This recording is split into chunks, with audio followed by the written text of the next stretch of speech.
أعوذ بالله من الشيطان الرجيم. بسم الله الرحمن الرحيم. الرحمن علم القرآن خلق الإنسان علمه البيان. الشمس والقمر بحسبان والنجم والشجر يسجدان. والسماء رفعها ووضع الميزان ألا تطغوا في الميزان وأقيموا الوزن بالقسط ولا تخسروا الميزان.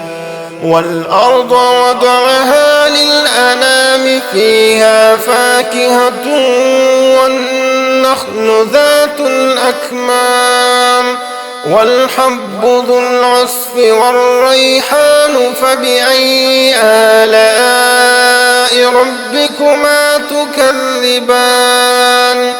خلق الإنسان من صلصال كالفخار وخلق الجان من مارج من نار فبأي آلاء ربكما تكذبان.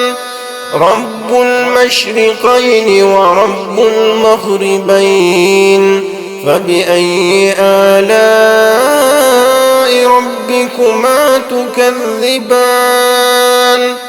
مرج البحرين يلتقيان بينهما برزخ لا يبغيان فبأي آلاء ربكما تكذبان.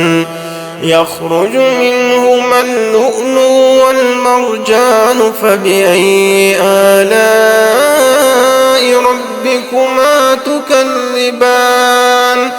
وله الجوار المنشآت في البحر كالأعلام فبأي آلاء ربكما تكذبان. كل من عليها فان ويبقى وجه ربك ذو الجلال والإكرام فبأي آلاء ربكما تكذبان. يسأله من في السماوات والأرض كل يوم هو في شأن فبأي آلاء ربكما تكذبان. سنفرغ لكم أيها الثقلان فبأي آلاء ربكما تكذبان.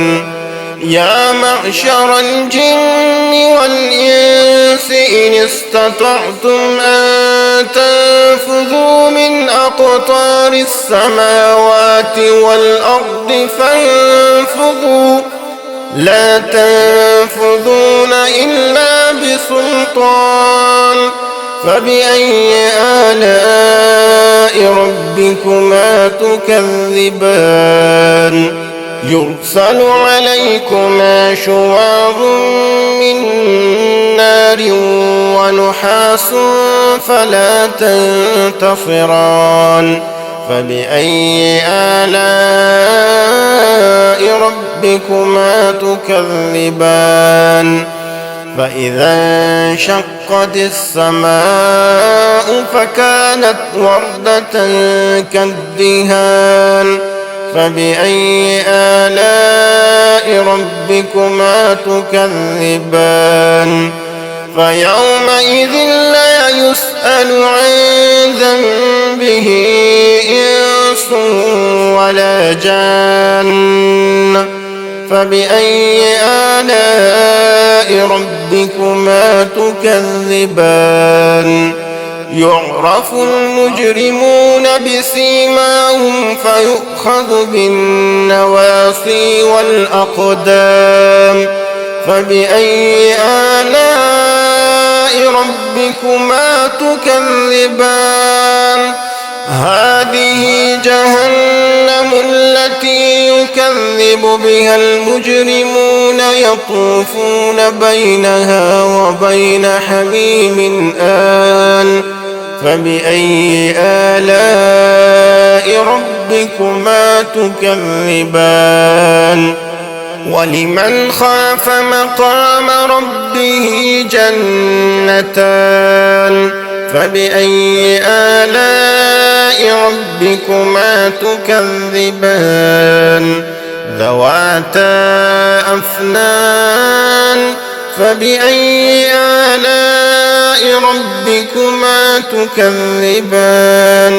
فيهما عينان تجريان فبأي آلاء ربكما تكذبان فيهما من كل فاكهة زوجان فبأي آلاء ربكما تكذبان متكئين على فرش بطائنها من استبرق وجنى الجنتين دان فبأي آلاء ربكما تكذبان فيهن قاصرات الطرف لم يطمثهن إنس قبلهم ولا جان فبأي آلاء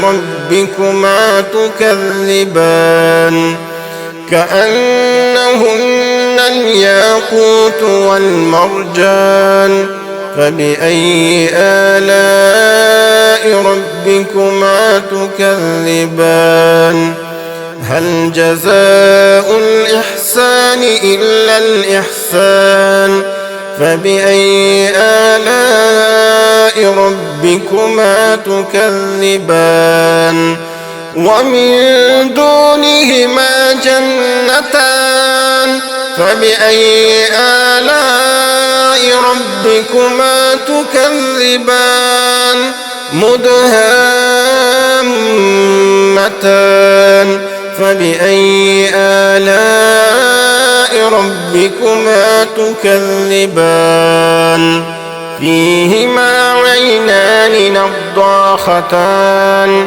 فبأي آلاء ربكما تكذبان فيهما فاكهة ونخل ورمان فبأي آلاء ربكما تكذبان فيهن خيرات حسان فبأي آلاء ربكما تكذبان حور مقصورات في الخيام فبأي آلاء ربكما تكذبان لم يطمثهن إنس قبلهم ولا جان فبأي آلاء ربكما تكذبان